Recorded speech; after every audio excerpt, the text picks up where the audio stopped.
사도행전 2장 1절에서 13절 말씀 제가 봉독합니다.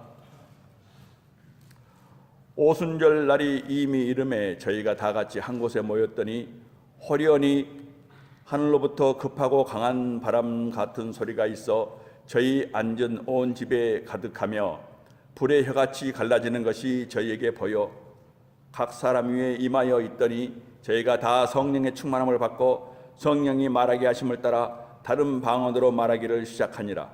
그때에 경건한 유대인이 천하 각국으로부터 와서 예루살렘에 우고하더니 이 소리가 나매 큰 무리가 모여 각각 자기의 방언으로 제 아들의 말하는 것을 듣고 소동하여 다 놀라 기이 여겨 이르되 보라, 이 말하는 사람이 다 갈릴리 사람이 아니냐. 우리 각 사람의 나은 곳 방언으로 듣게 되는 것이 어찌미뇨.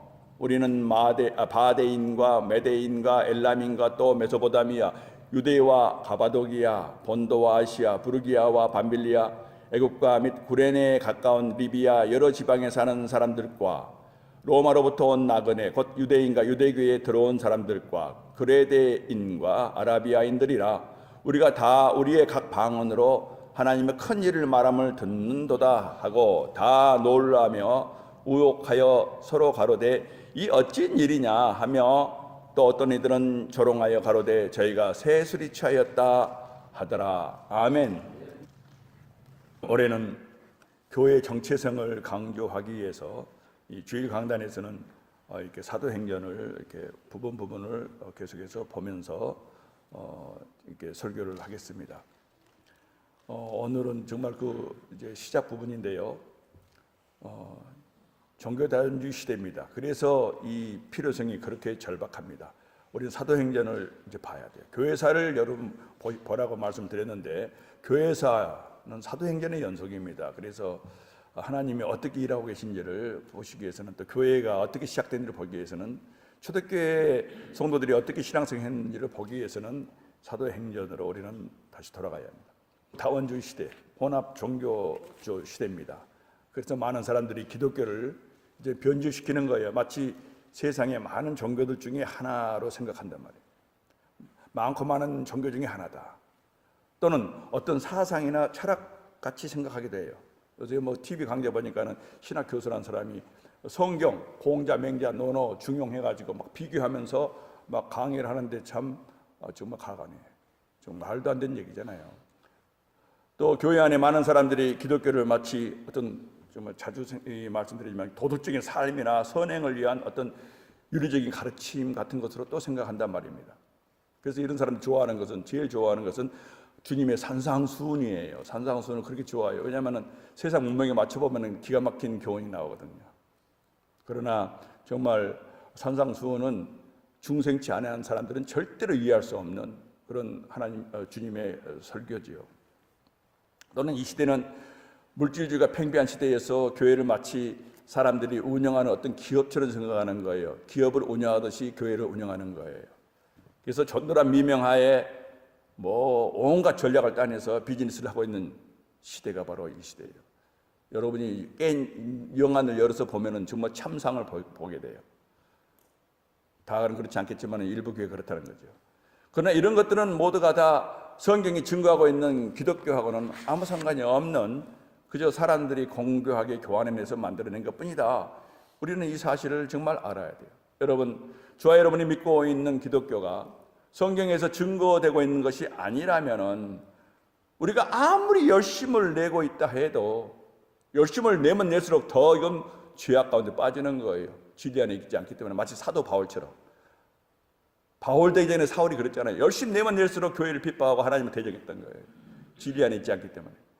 그래서 그런 신앙은 정말 거짓에 속한 것일 뿐이면 우리는 정말 알아야 돼요. 그래서 기독교에 대해서 또 교회에 대해서 이 전번 누가복음과 사도행전 시작 부분을 통해서 우리가 생각해 봤던 예수 그리스도에 관한 것이다. 또한 오늘 계속 나아가서 기독교에 대해서 교회에 대해서 우리가 성경적인 진리를 근거로 신앙생활을 하기 위해서 우리가 다시 한번 사도행전으로 돌아가서 봐야 한다. 이 문제는요, 저와 여러분에게 치명적으로 중요합니다. 우리의 사활이 걸려있는 문제이기 때문에 그만큼 중요한 그런 부분입니다. 오늘 사도행전 2장에서 우리는 오늘날 우리 신앙의 파운데이션이 되는 바로 교회의 기원을 우리가 접하게 되는데요. 하나님께서 신약 교회를 세우셨던 그날 오순절 날에 사도 베드로가 전하는 복음을 듣고 많은 수천 명, 3천 명이나 되는 사람들이 첫날 죄각성이 일어난 거예요. 그래서 세례를 받고 전부 다 교회에 더해졌다. 이 기록을 발견하게 됩니다. 2장 41절 말씀에 그 말을 받는 사람들은, 베드로가 전한 말씀을 받는 사람들은 세례를 받음에 그 날에 제자의 수가 3천이나 더하더라 했어요. 교회가 아직 아무런 조직이나 규모도 갖추고 있지 않는 상태였어요. 아무것도 없는 상태. 예루살렘에서 그 많은 사람들이, 그들 대부분이 당시에 완고하기 그지없는 유대교 신자들이잖아요. 근데 이 복음을 전해 듣자 마치 기다렸다는 듯이 죄각성이 일어나는 거예요. 그리고 한두 명도 아니고 3천 명이나 된 사람들이 죄각성이 일어나는 거예요. 그러니까 주체할 수가 없는 거죠, 자신을. 그래서 교회 안으로 들어왔다는 거예요. 천국은 침노로 당하는 것이라는 그 주님 말씀이 정말로 실감이 나는 장면이 바로 이 첫날 베드로의 설교에서 각성돼서 막 교회에 들어오는 그 장면을 보면은 침례에 들어오는 사람들의 그 행렬을 우리가 보게 돼요.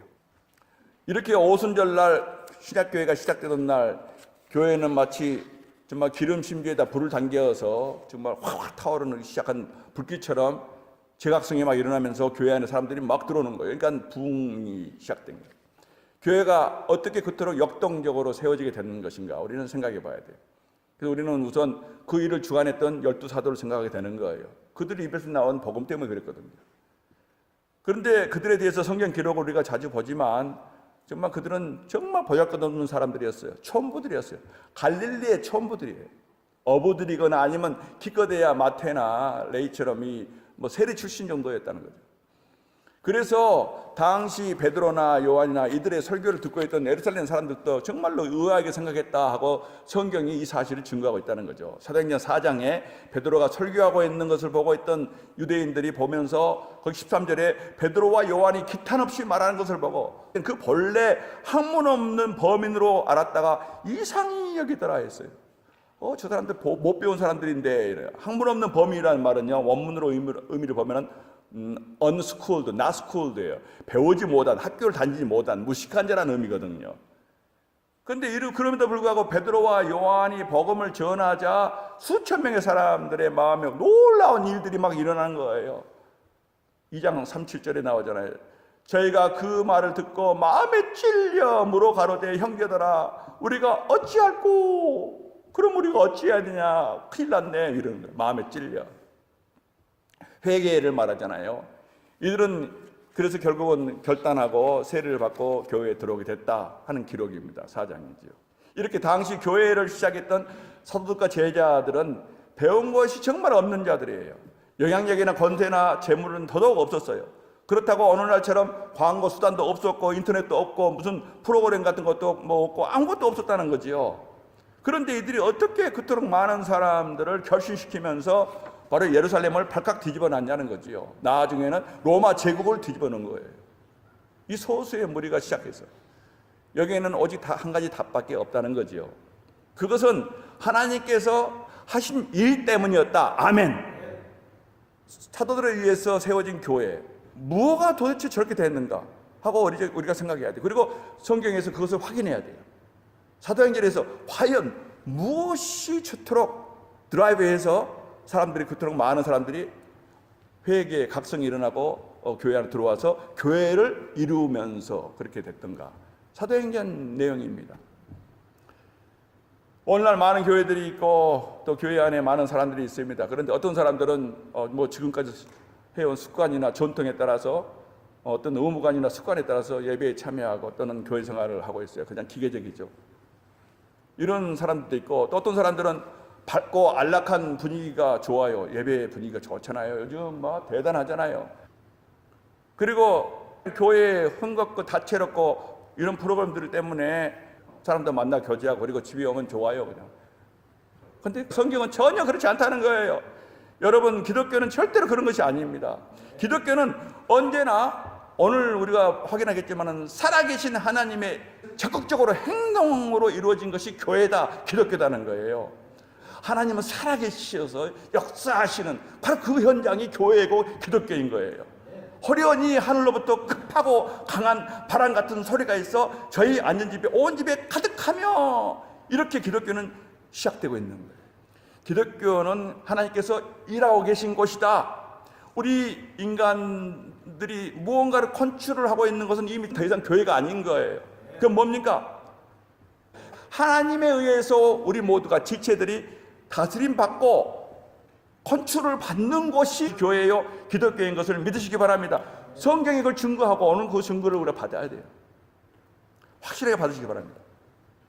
그러면 이제 좀 더 구체적으로 기독교의 메시지는 무엇이고 기독교는 어떻게 생겨났고 어떻게 지속되어 왔는지 성경 말을 통해서 증거를 받도록 합니다. 오늘 우리 본문의 신약교회의 시작을 통해서 볼 수 있듯이 언제나 기독교의 출발점은 오직 하나님 홀로, 살아계신 하나님 홀로 기독교는 시작된 거예요. 성경 자체가 이 모든 일의 시작이 하나님께서 행동하신 것으로 시작되고 있음을 증거하고 있어요. 성경 자체가 그래요. 성경 자체가 시작될 때 어떻게 시작됩니까? 창세기 1장 1절에 태초에 하나님이 천지를 창조하시니라. 주인공은 하나님이세요. 요한계시록 마지막 22장 마지막 22절에 바로 아멘 주 예수에 어서 오시옵소서. 아멘이에요. 주님이 오심으로 끝나는 거예요. 이제는 나는 알파요 오메가요, 나는 처음이야 마지막에 나중이라는 거예요. 모두 그 하나님에 의해서 시작되고 하나님이 끝나는 것이 바로 기독교요, 교회요, 구원사라는 거죠. 살아 역사하고 계신 하나님. 성경은 우리에게요, 하나님께서는 정말 인격체이시다. 살아계신 인격체세요. 에헤, I am who I am. 모세에게 분명히 말씀해요. I am who I am. 나는 스스로 있는 자다라고 친히 말씀해 주세요. 나는 스스로 있는 자다. 아무 의지도 필요 없고 나는 내 혼자 스스로 홀로 있는 자다. 그리고 또 거기 보면 내가 너희를 모세에게 하신 말씀이 애굽에서 인도하여 내어서 젖과 꿀이 흐르는 가나안 땅으로 내가 올라가게 하리라. 내가 I will bring you up out of Egypt. I will. 내가 그렇게 하는 거, 이것이 기독교예요. 하나님이 하신다는 거예요. 처음부터 이렇게 출애굽부터 하나님은 바로 이 사실을 I am who I am. 이렇게 분명하게 말씀하세요. 이 시대 교회 안에 많은 사람들이 하나님은 사랑이시다. 아주 비슷하죠. 요한일서 말씀은 그대로 인용해요. 그건 문맥도 없이, 그러니까 하나님은 사랑이니까 사랑이 있는 것은 전부 다 하나님이 거기에 있다는 거예요. 그래서 정말 사랑이 있는 것, 예수도 모르고 죄도 모르고 십자가도 모르고 아무것도 모르는데 서로 사랑하고 친절하고 나이스하면 거기에 바로 하나님이 있다고 믿는 거예요. 그것이 교회라고 생각합니다. 하나님은 사랑이시다는 추상적인 개념이에요. 사랑만 있으면 된다는 것. 또는 철학적인 사람들은요, 하나님은 존재의 근거다, 어떤 능력이다, 힘이다, 이렇게 가르치거든요. 생각하거든요. 교회 안에도 마찬가지죠. 하나님을 마치 능력이나 어떤 힘, 세력으로 생각한단 말이에요. 그건 정말로 비성경적인 생각이잖아요. 여러분, 만약에 그렇다면 하나님이 비인칭적이고요, 비인격자고, 그리고 어떤 그런 추상적인 힘이나 또는 사랑이라는 이런 거라면은 저와 여러분 어떻게 하나님 앞에 예배하고 기도할 수가 있어요? 하나님 아버지하고 어떻게 기도할 수 있어요? 인격체시니까 내가 기도하는 거죠. 인격체시니까 그분은 지성도 있으시고 감정도 있으시고 의지적으로 행동도 하신 분이기 때문에 그분한테 내가 하소연도 하고 또 회개도 하고 서로 대화를 나누는 거예요. 그런데 인격체가 아니라면 어떻게 그 하나님을 섬길 수가 있겠어요? 절대로 추상적인 분이 아닙니다. 하나님은 저와 여러분처럼 인격체세요. 지성, 감성, 의지가 있어서 인격체시고 생각도 하시고 말씀도 하시고 기뻐하시고 슬퍼하시고 정말 이런 하나님이세요. 하나님의 자녀들이 정말로 하나님 말 순종해서 잘 되면 막 기뻐하시다가도 또 우리가 죄 가운데 빠지면 또 슬퍼하시는 분이 하나님이세요. 이렇게 또 의지적으로 행동하시고 매도 때리시고 징계하시고 이렇게 경고도 하시고 이런 의지가 있는 분이시란 말이에요. 하나님. 여러분, 이건 절대 잊어서는 안 돼요. 신약교회가 시작된 오순절 성령 강림 때 오늘 본문도 그래요. 오늘 본문 앞에 보면요, 1장 13절 앞에 이하에 보면요, 여기 이렇게 나와요. 그때 바로 사도들이 모여서 기도할 때잖아요. 베드로, 요한, 야고보, 안드레와 빌립, 도마와 바돌로메, 마테오와 및 알페의 아들 야고보, 셀로딘, 시몬, 야고보의 아들 유다가 다 거기 있어. 마가 다락방이에요. 여자들과 예수의 모친 마리아와 예수의 아우들로 더불어 마음을 같이하여 저녁 기도에 힘쓰니라. 모인 무리가 한 120명이나 되었더라 해서 바로 사도행전 1장 13절 이하에서 이렇게 증거돼요. 그래서 이들은 주님이 분부하신 대로 성령 강림 이전에 한 자리에 모여서 기도하고 있었어요. 120명이나 돼요. 그리고 오늘 우리 본문 1절로 이어지고 있는 거예요. 오순절날이 마침내 이미 이름에 저희가 다 같이 한 곳에 모여 있더니 그들은 이날도 계속해서 함께 모여서 기도하고 있었던 거예요. 그때 아버지께서 약속한 것을 기다리라, 이런 주님 말씀에 순종해서 함께 기다리면서 기도하고 있었던 거예요. 바로 그때 2절에 오늘 본문 말씀이 나와요. 호련히 하늘로부터 급하고 강한 바람 같은 소리가 있어 저희 앉은 온 집에 가득하더니 A sound like the blowing of a violent wind. 강풍이에요. 아주 이거 그냥 바람이 아니에요. From heaven, 하늘로부터 그것도 임한 거예요. 아주 생생합니다. 하늘로부터 급하고 강한 바람 같은 소리가 일어나면서 온 집에 가득한 거예요. 살아 역사하고 계신 하나님께서 행하신 일이었다는 거죠. 이 일은 교회를 세우시기 위해서, 성도 교회가 오늘 있지만은 이 교회를 세우시기 위해서 이 놀라운 큰 일을 하신 거예요. 친히. 여러분, 이것이 바로 하나님에 관한 진실이요, 참 기독교요, 참 교회가 전하는 메시지임을 믿으시기 바랍니다. 바로 이것이 기독교만이 주장하고 있는 메시지예요. 기독교를 세상의 종교들이나 사도들과 구별시켜주는 독특한 것이 바로 여기야. 살아계신 하나님이 일하신다는 거예요. 그것도 행동하신다는 거예요. 말씀하시고 행동하시는 거예요. 세상 종교들은 모두가 다 사탄이 세워놓은 아주 흉내내는 거예요. 참 종교 기독교를 흉내내는 거예요. 죽은 신들을 섬기는 거란 말이에요. 그들은 그럴듯하게 선행을 말하고 명상을 말하고 열반을 말하고 무슨 무아지경을 말하면서 막 이래요. 그래서 그렇게 되면은 막 정화가 되고 수라가 되어서 아주 사람이 성결해진다는 거예요. 그것은 바로 형이사학적이고 또 그리고 고상한 것이다, 이렇게 생각하면서 바로 그런 신들을 섬긴다는 거예요. 그러나 그들이 섬기고 있는 것들이 무엇입니까? 그것은 바로 나무 조각이나 돌덩이나 쇳덩이들이에요. 나무 조각, 돌덩이, 쇳덩이 외에는 아무것도 아니야. 그래서 그것들은 늘 침묵하고 있는 거예요. 우리 하나님은 말씀도 하시고 또 우리 하나님은 강한 급한 바람으로 임하기도 하시고 불꽃으로 호렙산에 나타나기도 하시고 또 야곱에게 나타나서 씨름도 하시고 막 이러시는데, 이거는 늘 그 자리에 가만히 있는 거예요, 부처는. 그런데 거기에 대고 그렇게 절을 하면서 섬기고 있는 거예요. 여러분, 기독교는 정반대예요. 성령께서 강림하시던 날, 오순절날 16개 나라가 되는 로마 제국의 다른 지역에 살고 있던 유대인들의 디아스포라 유대인들 아닙니까? 곳곳에 다 부산되어서 그렇게 살고 있었던 거예요. 그런데 6월절이나 절기가 되면 다 예루살렘 모여서 성전에서 절기를 지키는 거예요. 그 다 모였어요. 그때가 바로 이때입니다. 우리 하나님께서 오순절날 그때 모두 다 모이도록 한 그 상태에서 성령 강림을 행하셨고, 그리고 사도를 통해서 복음을 선포하게 한 거예요. 이 모든 하나님의 놀라운 작정된 일이에요, 여러분. 그래서 교회가 정말 그날 막 세워지게 되는 거예요. 오늘 본문 9절 이하의 내용이 바로 16개 국가에 살고 있던 바로 이 디아스포라 유대인들이 다 한 자리에 모여 있으니까 전부 다 언어가 달라요. 자기 지역마다 다 언어가 다르기 때문에 자기 방언으로 다 이제 얘기를 하는 사람들인데, 거기 보면은 9절에 보면 나와 있어요. 2장 9절 오늘 본문에. 우리는 바데인가 메데인가 엘람인가 메소포타미아 유대 가바도기아 본도와 아시아 부르기아 밤빌리아 애국과 구레네에 가까운 리비아 여러 지방에 사는 사람들, 로마로부터 온 나그네 유대인과 유대교에 들어온 사람들, 그레데인과 아라비아인들, 이렇게 16나라예요. 이렇게 모여 있는 사람들인데, 이때 성령으로 충만한 제자들이요, 복음을 전하지 않으면 안 되겠다는 성령께서 강권하신 거예요. 그러니까 막 뛰쳐나가는 거예요. 안 지나가는 견딜 수가 없어요. 성령이 강권하시는데. 이들이 나가서 제자들이요, 놀랍게도 16나라의 각기 다른 언어로 복음을 전하는 거예요. 얼마나 놀라운 장면입니까? 그러자 사람들이 놀라서 이렇게 외칩니다. 11절 하반절에 나오잖아요. 우리가 다 우리의 각 방언으로 하나님의 큰 일을 말함을 듣는도다. 그들은 하나님 행하신 일들을 막 전했거든요. 그러니까 이들이 놀랄 수밖에 없는 거죠. 어떻게 내가 사용하는 내 지역의 말을 한단 말이냐. 다 놀라서 우혹하여 서로 가로되 이 어찌 일이냐. 이 어찌 일입니까? What does this mean? 도대체 이게 무슨 의미냐. 여기에 대한 답은 오직 하나예요. 그것은 살아 역사하고 계시는 하나님께서 행하신 일입니다. 아멘. 이거 답밖에 없는 거예요. 이것이 교회예요. 하나님이 하시는 거예요. 기독교예요.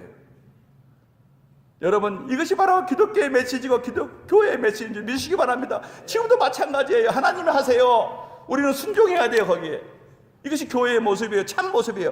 여러분이 정말로 성도교회가 성결한 신부로서 단장된 그 몸된 교회가 정말 되기를 사모하신다면 정말 하나님께 한 명 한 명 지체들이 진심으로 말씀을 보면서 하나님께 순종하는, 말씀에 순종하는 신앙으로 우리가 이렇게 정말 날이 갈수록 그 잘한다면 정말 더 신령함이 넘치고 정말 성령의 역사가, 놀라운 역사가 일어날 거예요. 여러분. 당시 성령으로 충만한 제자들이 전했던 메시지가 뭐였습니까? 오늘 보면은 하나님의 큰 일을 말함을 우리가 듣는도다 했어요. 하나님이 행하신 일, 큰 일이라는 건 다른 게 아니고 wonders of God이에요. 하나님이 행하신 놀라운 일, 이 말이에요. 그런데 바로 성령으로 충만한 제자들이 전했던 메시지가 하나님의 행하신 일이란 말이에요. 주님의 부활에 대해서, 또 십자가 사건, 이 모든 것에 대해서 전했거든요. 복음을. 그들이 전한 것은 이런 메시지였어요. 로마 제국의 폭정에 대해서 항거하자, 이런 메시지도 아니었고, 또는 어떻게 하면 세상을 좀 더 개선할까, 이런 메시지도 아니에요. 우리가 2장에서 보면 나와 있잖아요. 사도 베드로가 복음 전한 것은 전부 예수님의 부활이에요. 너희가 십자가 못 박인 바로 그분이 하나님의 아들이시고 부활하신 분이다, 이렇게 그 메시지였어요. 그 메시지는 하나님과 하나님께 행하신 일에 관한 것이었어요. 이게 기독교 메시지예요. 이것이 복음이어야 돼요, 여러분. 하나님에 대해서, 또 하나님 행하신 일에 대해서 여러분 정말로 이 복음의 핵심을 이루고 있어야 돼요. 이 시대의 이신론자들이요, 마치 하나님은 창조하시고 쭉 올라가 계신다, 이렇게 얘기하거든요. 멀리 계신 분이에요. 그리고 여기는 자연 법칙에 따라서, 과학 법칙에 따라서 이렇게 운영되게 해놓으시고 하나님은 멀리 계신다, 이렇게 이신론자들은 지금 가르치고 있는 거예요.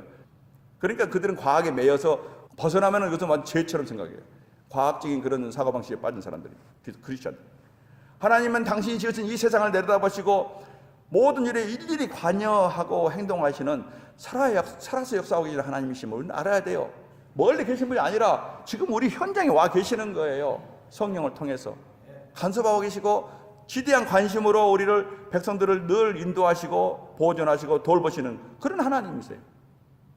그래서 하나님께서 이제껏 그렇게 행동해 오신 것을 우리는 성경을 통해서 증거를 받아야 돼요.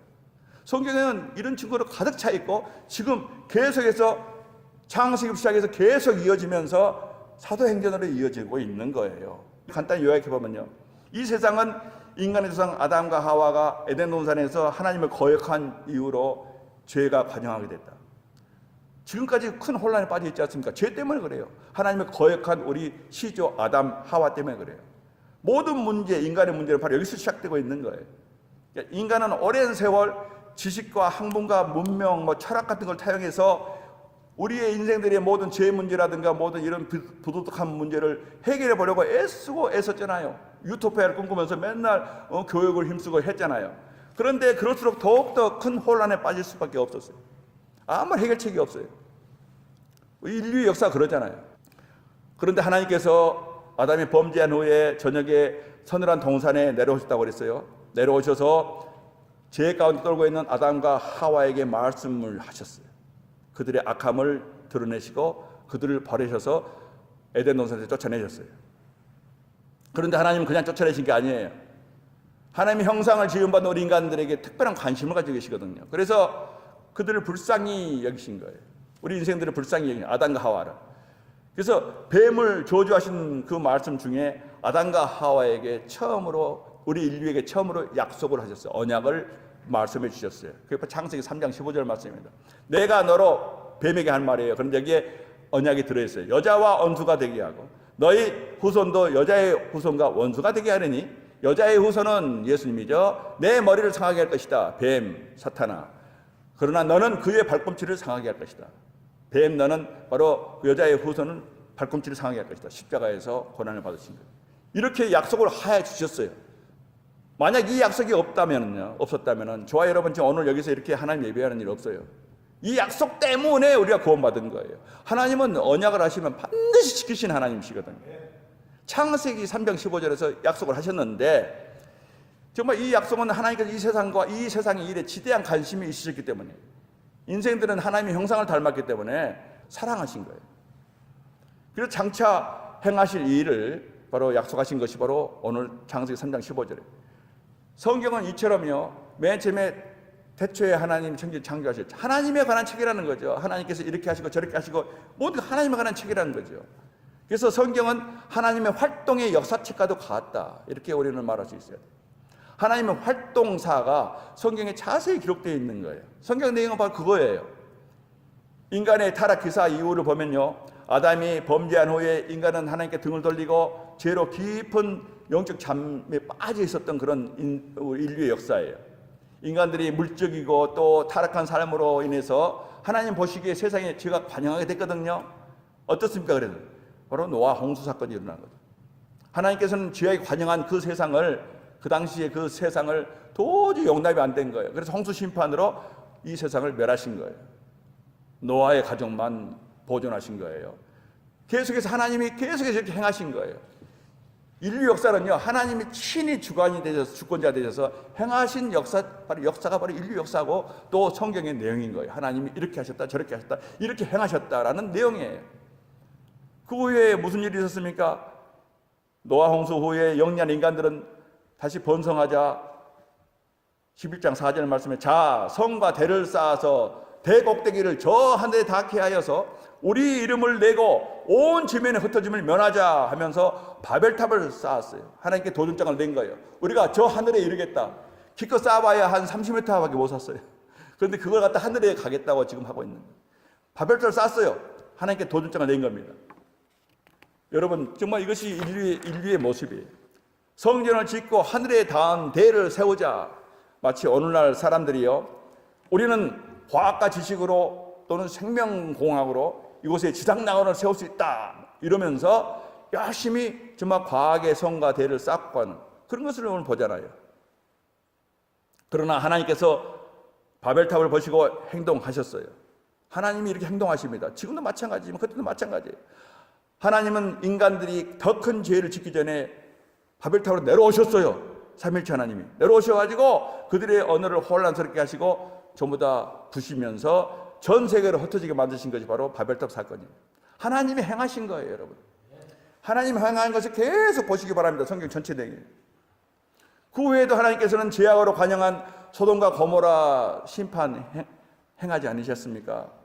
또 그 큰 성들이 정말 하나님 심판으로 유황불에 그냥 그대로 타버려요.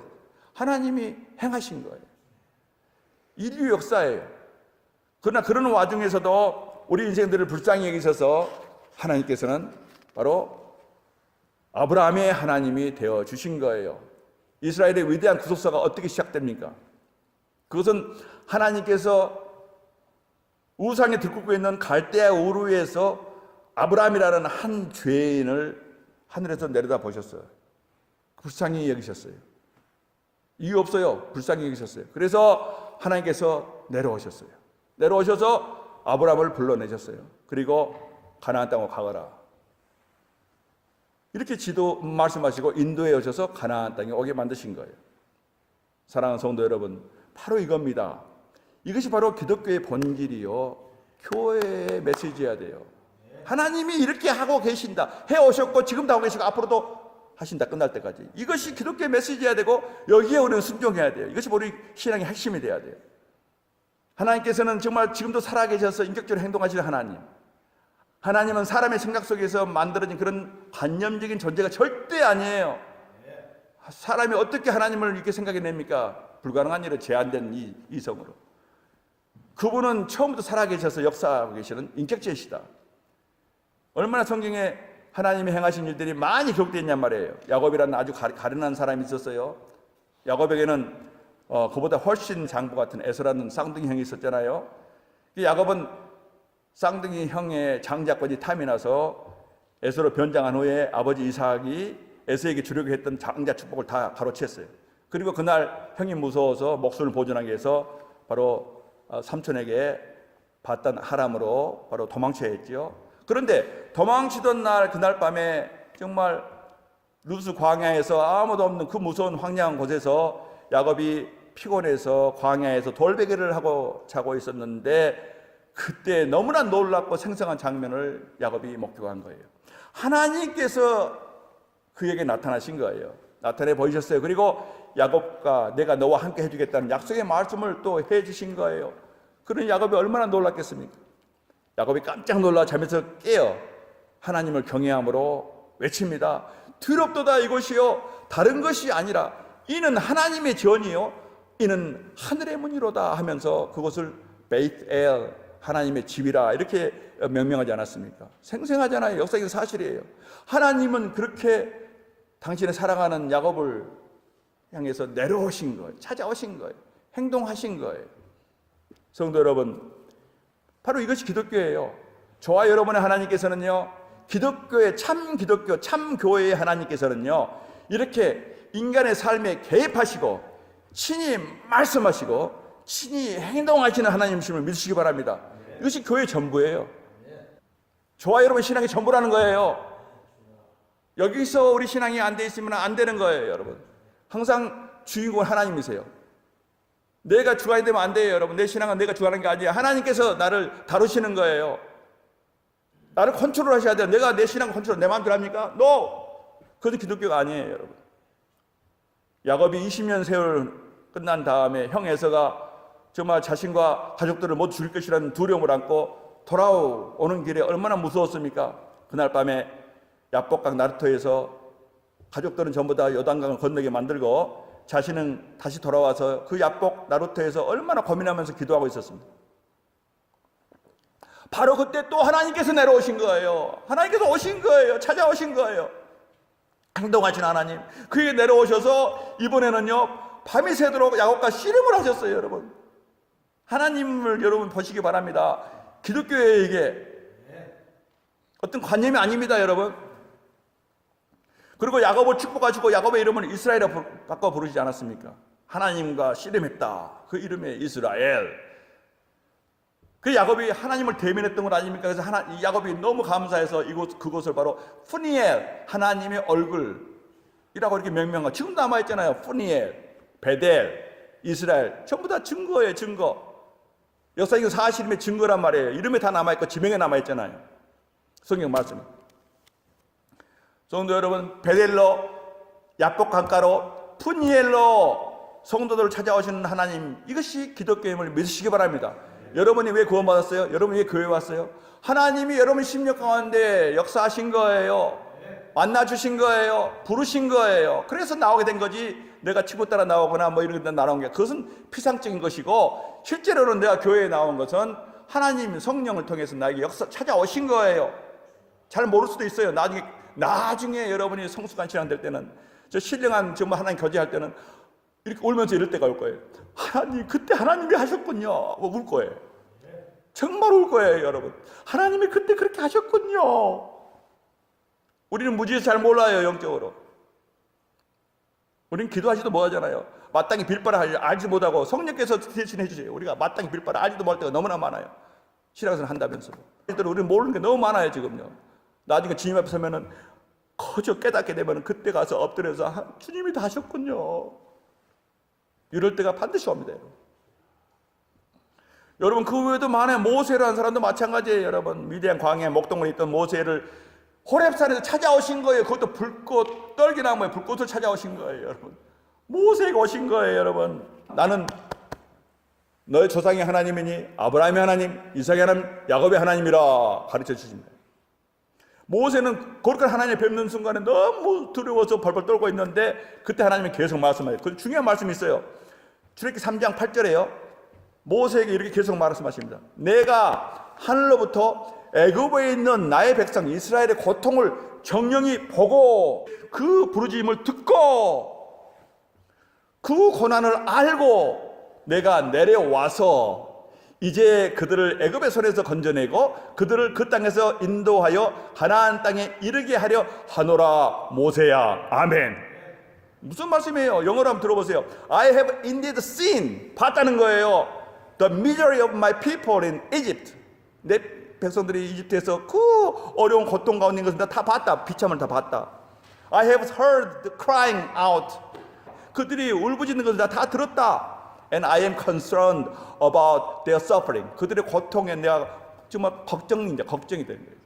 이런 분이세요, 하나님은. 하나님이 직접 말씀하신 거예요. 내가 보고 듣고 그 고난을 내가 알고 그래서 내가 내려왔다. 하나님이 하신 말씀이에요, 여러분. So I have come down to rescue them. 모세가 하신 말씀이에요. 이것이 바로 기독교예요, 여러분. 지금도 마찬가지세요. 구원하시기 위해서는요, 성령을 통해서요, 아목에게 심령에서 일하시는 거예요. 복음이 들려지게 만들어 도와주세요. 그래서 정말 복음을 누군가 선포해 줄 때 마음문이 열리면서 그때 회개가 오는 거예요. 여러분이 지금 고통 가운데 있지만 하나님이, 여러분 기도하면 하나님이 다 들으세요. 다 보고 계세요. 바로 이 사실을 여러분 우리는 출애굽기에서 확인할 수 있어야 돼요. 여러분 적극적으로 행동하시는 하나님, 이 기독교를 보실 수 있기를 간절히 바랍니다. 할 얘기가 너무나 많지요. 이런 예는요, 홍해 건너갈 때 정말 여러분 기억나십니까? 하나님께서 모세에게 정말 뭐라고 그랬어요? 모세가 백성들에게요, 지금 너무나 지금 뒤에서는 바로 군대가 쫓아오고 앞에는 저 홍해예요. 좌우에는 절벽이 있어요. 갈 데가 없어요. 바다밖에 없는 거예요. 절망이잖아요. 그때 모세가 이렇게 얘기해요. 백성들에게, 백성들아, 여호와께서 너희를 위하여 싸우시리니 너희는 가만히 있을지어다. 아멘. 출애굽기 14장 14절 말씀. Yahweh will fight for you, so you need only to be still. 조용히 있거라. 하나님이 싸우신다. 성도들 위해서 싸워주시는 하나님이시를 믿으시기 바랍니다. 행동하시는 하나님이에요. 마귀와 싸워주세요. 실제로 지금 역사적 사실입니다, 여러분. 그러자 하나님은 모세에게 명하십니다. 모세야, 이스라엘 자손을 명해서 앞으로 나가게 하라. 홍해로 나가라는 거예요. 그리고 너는 지팡이를 들고 손을 바다 위로 내밀어서 그것으로 갈라지게 하라. 그래서 그대로 했더니 그냥 갈라지잖아요. 하나님 말씀대로 되는 거예요. 하나님께서 행하신 거예요. 성도 여러분, 하나님께서는요, 이렇게 하나님 백성들을 위해서, 저와 여러분을 위해서, 성도들을 위해서 지금 이 순간도 적극적으로 행동하고 계신 하나님을 믿으시기 바랍니다. 그게 살아있는 교회예요. 그게 살아있는 기독교인이에요. 살아있는 크리스찬이에요.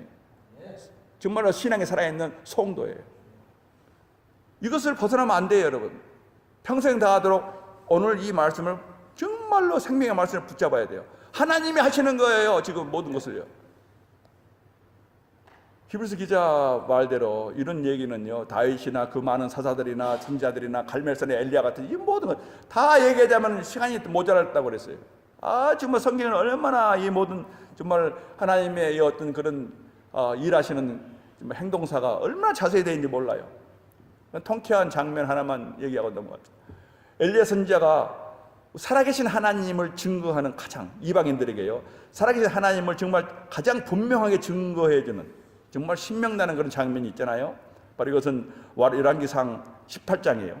이때 여러분 배경 알지만 갈멜산에서 바알과 아스라 선지자 850명과 엘리야 선지자 1명, 1대 850 싸움이 일어났어요. 영적 전쟁입니다.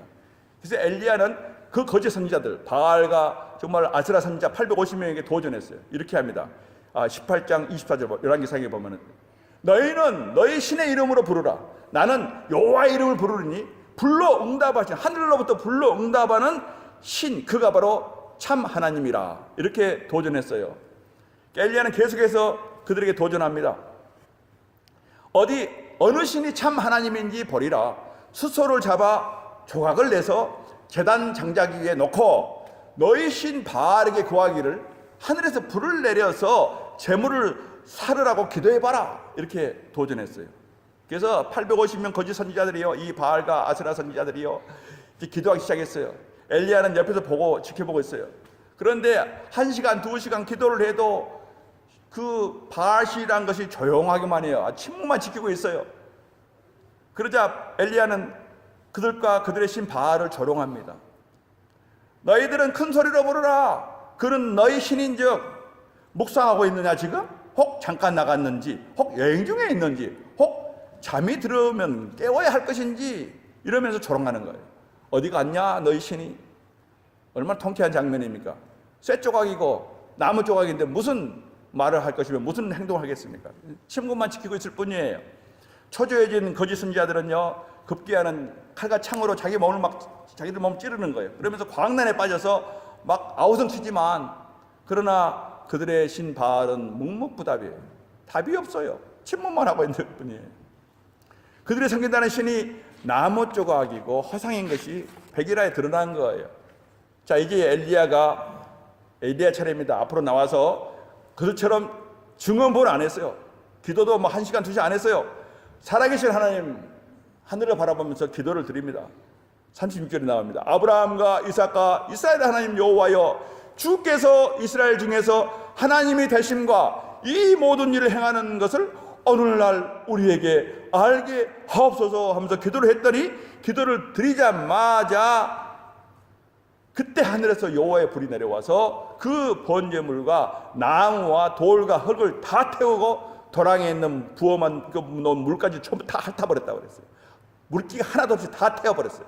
이렇게 확실하게 살아 역사하시고 행동하시는 하나님의 바로 이 정말 놀라운 일들을 우리가 지금 여기서 성경에서 얼마나 많이 보게 되는지요.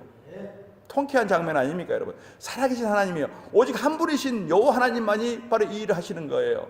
이 세상에 많은 수많은 종교들 다 거짓이고 헛되고 그들의 신들은 전부 다 친구만 지킬 뿐이에요. 왜냐하면 쇠 조각이고 나무 조각이기 때문에.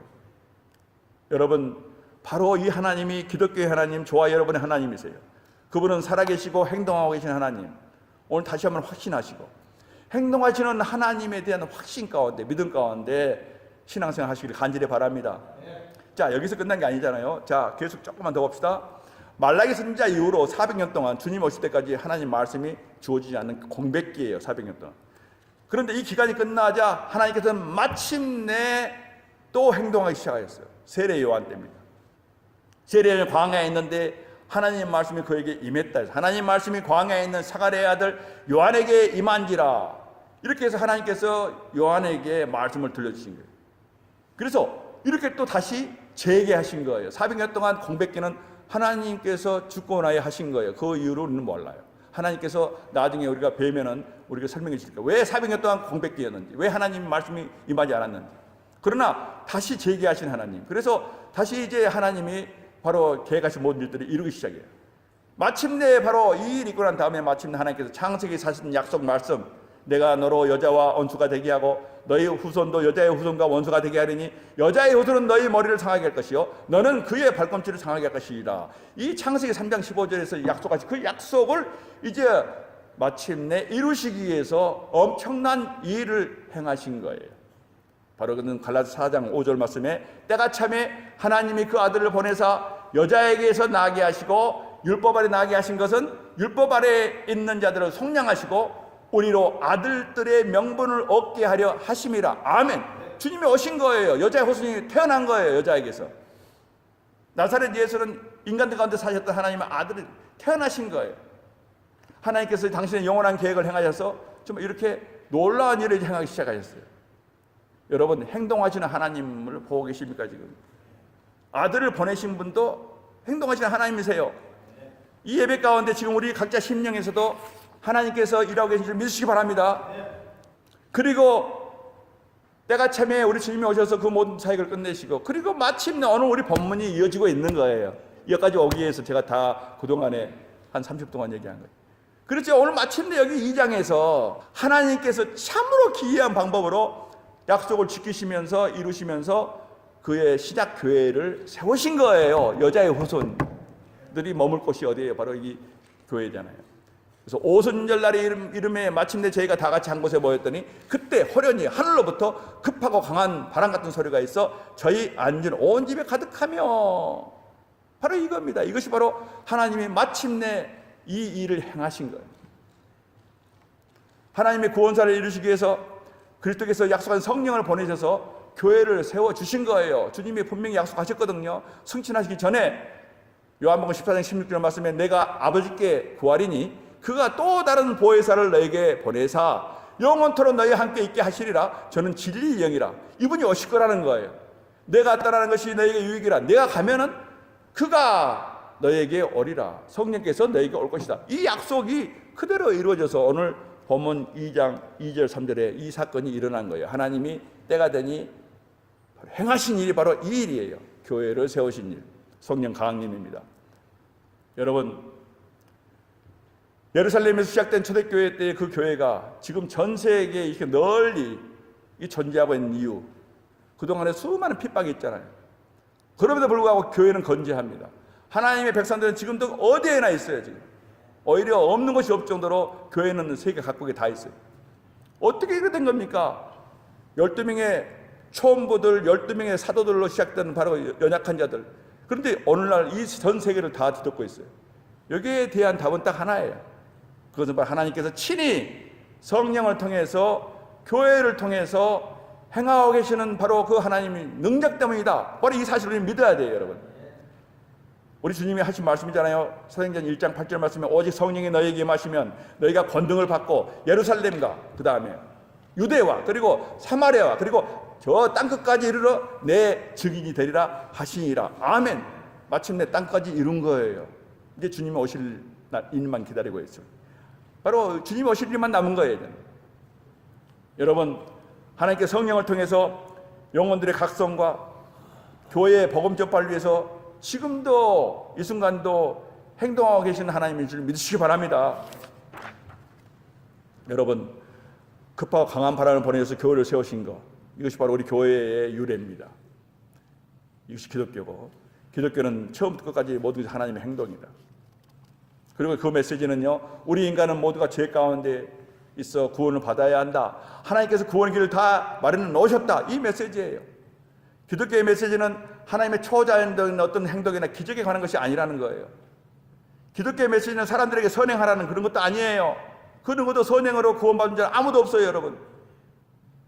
기독교 메시지는 어떻게 지혜롭게 살아야 할지, 어떻게 선하게 살아야 할지, 어떻게 도우게 살아야 할지 이걸 배우기 위한 것도 아니라는 거예요. 그런 것은 우리를 구원으로 인도하지 못해요. 그럼 기독교의 메시지는 무엇입니까? 그것은 세례 요한의 아버지 사가랴가 성령 충만해서 누가복음 1장 68절에서 우리에게 알려줘요.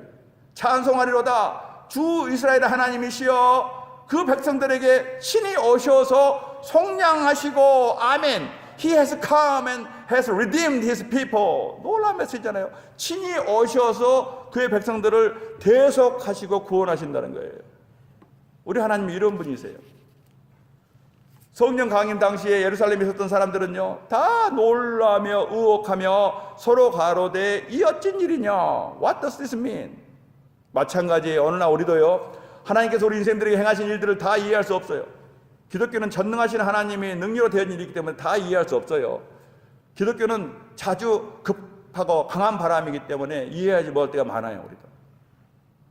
기독교는 변화를 일으키는 하나님의 능력으로만 되어지기 때문에 사람들을 변화시키는, 제자들도 완전히 변화되지 않았습니까? 기독교는 이렇게 인간의 상식과 이성과 이해를 초월하는 거예요. 기적이에요. 내가 예수 믿는 것 자체가 기적이에요. 내 심령에서 일어난 일이거든요. 여러분, 그런데 이 어찐 일이냐 놀란 적이 있으십니까? 기독교는 이 어찐 일이나 돼야 돼요. 왜냐하면 도저히 이해가 안 간다, 이런 일이 너무나 자주 일어나기 때문에. 그 구원이에요. 열흘 마음에 하나님의 임재를 체험하고 놀란 적이 있습니까, 여러분? 어떻게 이럴 수가?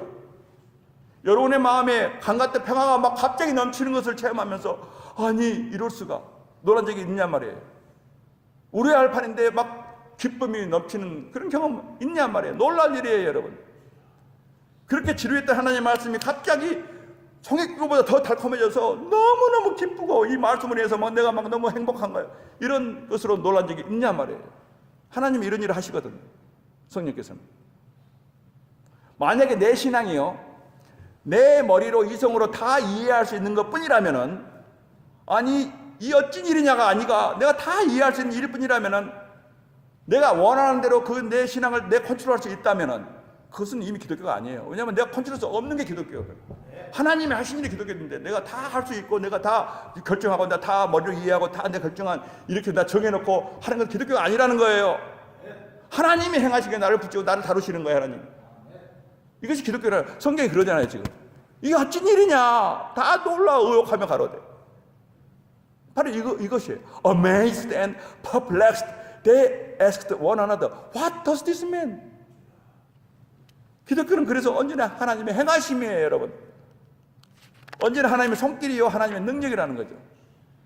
우리 다 같이 기도합시다, 여러분. 정말 우리는 다시 한번 이 성경을 오늘 다 봤어요. 구약 신약은. 그래서 어떻게 이런 일이 나는 걸까? 이건 우리가 쭉 보니까 하나님이 행하신다는 거예요. 그러니까 이런 모든 기록이 다 남는 거예요.